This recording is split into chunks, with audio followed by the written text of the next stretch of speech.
También es importante resaltar que EPM compró un negocio maduro.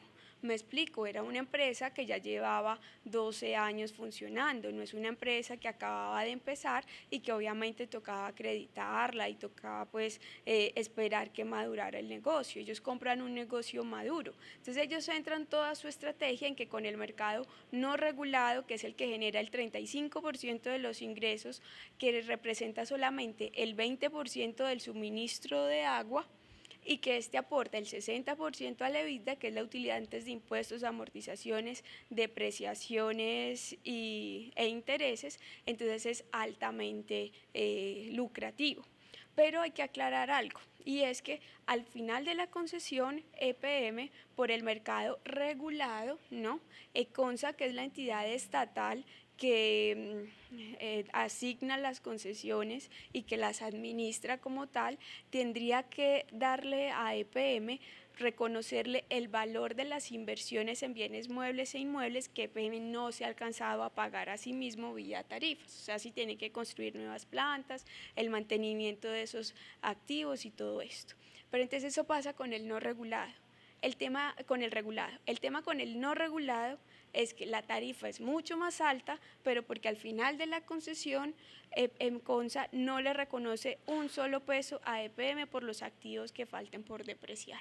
Entonces por eso es que la tarifa es muchísimo más alta, porque es un riesgo mayor, teniendo en cuenta que al final de la concesión EPM no recibe dinero como valor de salvamento por los activos que tenga la empresa en ese momento. Si miramos cómo está la coyuntura del cobre, como les decía hace un momento, vemos que cuatro grandes empresas del cobre concentran el 90% de la facturación que hace EPM en el mercado no regulado. ¿Y qué pasa con esto? Si miramos cuáles son esas compañías mineras, está BHP, Billington, y esta compañía tuvo un descenso en sus utilidades del 40% en el 2015. Está Mantos Cooper, que fue una pérdida en el 2015 de 77 millones de dólares, o sea, una disminución del 375% en sus utilidades. Y está Codelco, que es otra de las grandes mineras que hay en Chile, que tuvo también una pérdida de 123 millones el año pasado.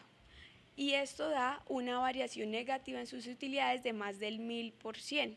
Entonces, ¿cuál es el mensaje con esto? Ellos le están apostando a un mercado no regulado, dicen que esa es la joya de la corona, que de ahí es que van a recuperar la inversión, pero cuando uno ve cómo está el entorno macroeconómico, cómo están las finanzas de esos grandes clientes, todos van así, y todos disminuyeron sus utilidades y tuvieron pérdidas el año anterior. Entonces, esto también nos demuestra que es un negocio altamente riesgoso para nosotros, para EPM, y que aún no está claro cómo se va a recuperar. En términos de recuperación de la inversión, EPM ha planteado diferentes mecanismos para recuperar esos 965 millones de dólares. El primer mecanismo que ellos han planteado y que ya han afirmado es que recuperaron ya el 45% de la inversión. Cuando a mí me dicen esto, pues la verdad a mí me genera muchísimas dudas, porque yo digo, ¿qué negocio lícito de esa magnitud le da a uno para recuperar en un año el 45%?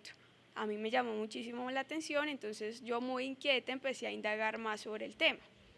Cuando me encuentro con la gran sorpresa que a lo que ellos llaman recuperación de la inversión es a un préstamo, porque ellos compran la empresa con una deuda mínima como de 70 millones de dólares, entonces la empresa tenía capacidad de endeudamiento. Lo que hace PM es que solicita unos créditos en la banca chilena con el Scotiabank y con el Banco del Estado, y hace un préstamo por 400 millones de dólares. ¿No? Y se trae la platica para acá, para Colombia, y a eso es a lo que ellos llaman recuperación de la inversión. El crédito tiene un plazo de 2 años para ser pagado en su totalidad, un único pago de capital al final del plazo, que el plazo son 2 años, ¿no? ¿Sabe usted cuántos fueron los ingresos de Antofagasta el año pasado? 137 millones de dólares. Es decir, en el caso hipotético que ellos destinaran todos los ingresos de la empresa de 2 años para pagar ese crédito no alcanzaría ni siquiera para pagar el capital, sin tener en cuenta los intereses. Entonces yo creo que no podemos engañar a la ciudadanía enredándola con términos financieros, de EBITDA, de tasas, de rentabilidad, no. Lo que hicieron fue un préstamo de 400 millones de dólares en Chile, se trajeron la plata, ese préstamo aparece en los estados financieros del grupo, está afectando los indicadores de los estados financieros del grupo y nos salieron a decir que habían recuperado la inversión, con el agravante que la empresa ya no tiene capacidad de endeudamiento en Chile. ¿Por qué lo digo? Porque cuando uno mira uno de los indicadores principales, que es el indicador deuda-EBITDA, como ya les he dicho, el EBITDA es la utilidad antes de impuestos, amortizaciones, depreciaciones y demás, es mirar qué es la capacidad que tiene la empresa de generar ingresos per se, ¿no? Entonces, cuando uno mira ese indicador, lo normal, lo máximo que deben tener ese indicador las empresas es 3.5 veces, lo que implica que yo me gastaría 3.5 años para pagar mi deuda a largo plazo con los ingresos que tengo, más o menos. Y ese es un estándar, ese yo no lo digo yo, no me lo inventé yo, es un estándar y está en los diferentes contratos de crédito que firman las empresas como EPM.